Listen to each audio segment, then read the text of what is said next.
Most people today sleep enough hours. 7 hours? Sometimes 8. On paper, that should be sufficient. It fits the recommendations. It fits the advice. And yet, many people wake up already tired, not dramatically exhausted, not acutely unwell, just quietly unrestored. The body feels heavy, the mind slightly tense, as if the night never truly completed its work. There is often confusion around this feeling. People assume something must be wrong with their sleep. They start adjusting bedtimes, optimizing routines, tracking cycles. But even as sleep becomes more structured, the sense of recovery does not return. Morning arrives, but the system still feels partially engaged. This creates a quiet frustration, a sense that effort is being applied without the expected result. What makes this especially difficult is that nothing appears obviously broken. Sleep duration is acceptable. Sleep quality, at least on the surface, seems fine. Yet the body behaves as if restoration never fully occurred. This is where many modern conversations about health begin to miss the point. Because recovery is not simply about time spent asleep, and fatigue is not always the result of insufficient rest. Sometimes the system fails to recover, not because sleep is lacking, but because the body never truly disengages. This video explores that difference, not through techniques or routines, but by examining why modern life makes genuine recovery increasingly difficult, even when sleep appears sufficient. In modern life, recovery is often reduced to a single idea: sleep equals recovery. If you sleep long enough, your body should reset itself. That assumption feels logical. It feels intuitive. And it is repeated often enough to sound unquestionably true. But biologically, recovery does not begin with sleep. Recovery begins with safety. The nervous system does not restore itself simply because the eyes are closed. It restores itself when the body no longer feels the need to stay alert. You can be asleep while the system remains partially engaged. Breathing stays shallow. Muscles remain subtly tense. The brain continues monitoring the environment. In that state, sleep becomes rest, but not restoration. This is where many people become confused. They assume something must be wrong with their sleep itself. They adjust bedtimes. They optimize routines. They track cycles and scores. But even as sleep becomes more structured, the sense of recovery does not return, because recovery is not passive. It is conditional. It depends on whether the body feels safe enough to release control.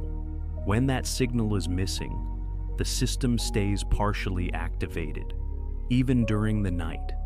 This is why duration alone is a poor measure of recovery. You can meet every recommendation. You can do everything right and still wake up feeling unchanged. Sleep is a state. Recovery is a response. And without the right internal conditions, that response never fully arrives. Stress is often imagined as something emotional: anxiety, pressure, worry. But for the nervous system, stress is not primarily emotional. It is informational. It reflects how much input the system is processing, how many signals it must interpret, and how often it is required to stay ready. Much of this happens quietly, without urgency, without alarm. You may not feel stressed, yet the system remains engaged, always slightly on. This creates what could be called an invisible stress load. It does not arrive suddenly. It accumulates gradually, moment by moment. Each unfinished thought stays active. Each expectation remains open. Each interruption requires adjustment. None of these are extreme on their own, but together they prevent the system from fully standing down.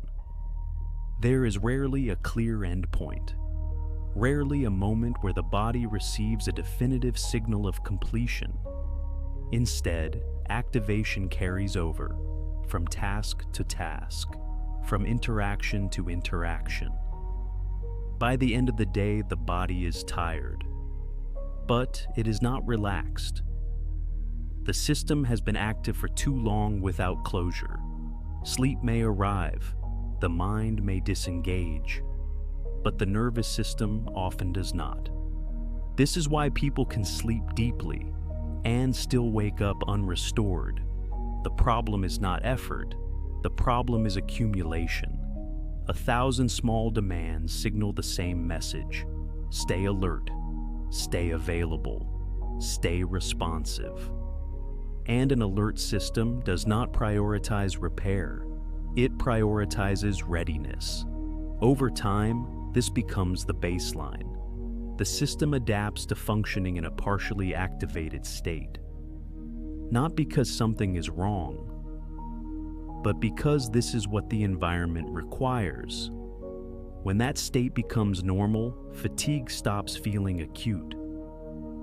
It becomes persistent, quiet, subtle, and increasingly difficult to resolve with sleep alone. Sleep and recovery are often treated as if they are the same thing. They are closely related, but they are not the same process. Sleep is a state the body enters. Recovery is a response the body allows. You can enter sleep without ever triggering full recovery. That distinction is subtle, but it is essential.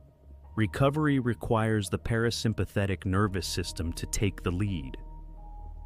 This system governs repair, restoration, and internal recalibration. But it only becomes dominant when the body senses safety. If the nervous system remains vigilant, even at a low level, the body does not fully shift modes. It stays prepared, ready, alert. This vigilance does not need fear. It does not require anxiety. Mild activation is enough. Muscles retain tone. Breathing remains slightly elevated. Hormonal rhythms stay biased toward readiness. In this state, sleep can still occur. Dreaming can still happen. Cycles can remain intact, but repair is limited. The system rests, but it does not power down. This explains a common paradox.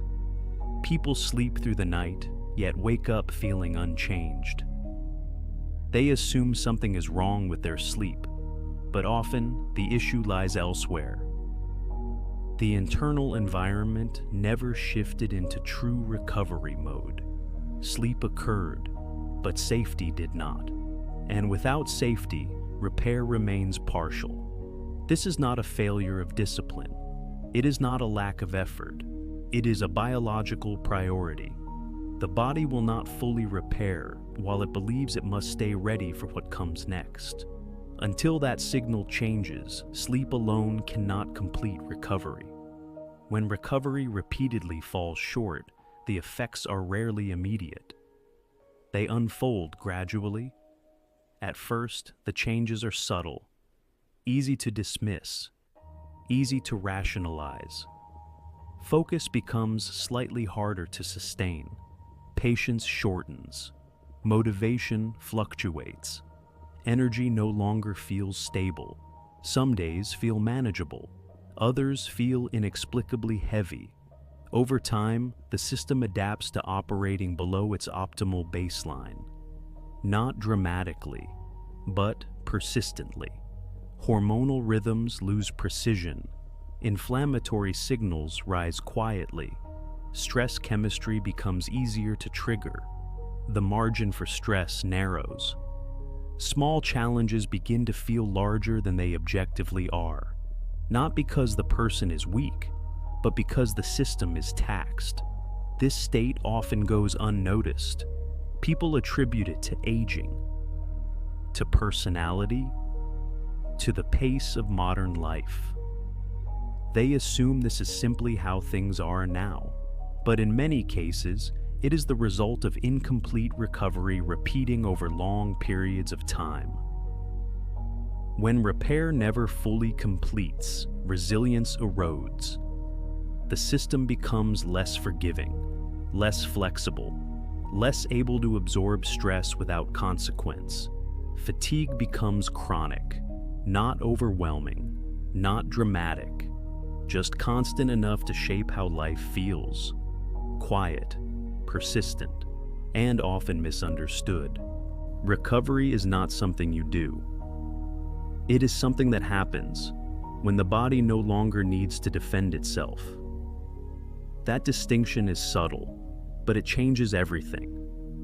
Modern culture often treats recovery as an action, a task, something to optimize, schedule, or force. But biologically, recovery does not respond to effort. It responds to conditions. More sleep does not always solve that. More routines do not either, because sleep is not the same as safety. And routines cannot override a nervous system that still believes it must stay alert. When the body senses threat, even subtle threat, it prioritizes readiness. It maintains tone. It maintains vigilance. It delays repair, not because something is wrong, but because that is its function. This is why recovery cannot be commanded. It cannot be rushed. It cannot be achieved through willpower alone. It must be allowed. That allowance begins when the internal environment changes, when signals of pressure, uncertainty, and constant demand begin to soften. When the system receives clear cues that nothing more is required right now, only then does the nervous system downshift. Only then does repair activate. This is not about withdrawal from life. It is not about doing less for the sake of doing less. It is about understanding what keeps the system activated long after the day has ended, and recognizing that rest is not passive. It is biological. This channel exists to explore recovery from that perspective, not as productivity, not as performance, but as a fundamental biological state that modern life quietly disrupts. When that disruption is understood, the question changes. It is no longer, how do I recover faster? It becomes, what is preventing recovery from completing? When that question is answered, effort becomes less necessary. The system recalibrates on its own. Rest deepens. Energy stabilizes. Resilience returns. Not all at once, but reliably. And when that happens, rest finally completes its work. Thank you for spending your time here. These ideas are not meant to be rushed or consumed quickly. If something resonated, let it settle. Recovery begins with awareness, and awareness takes space.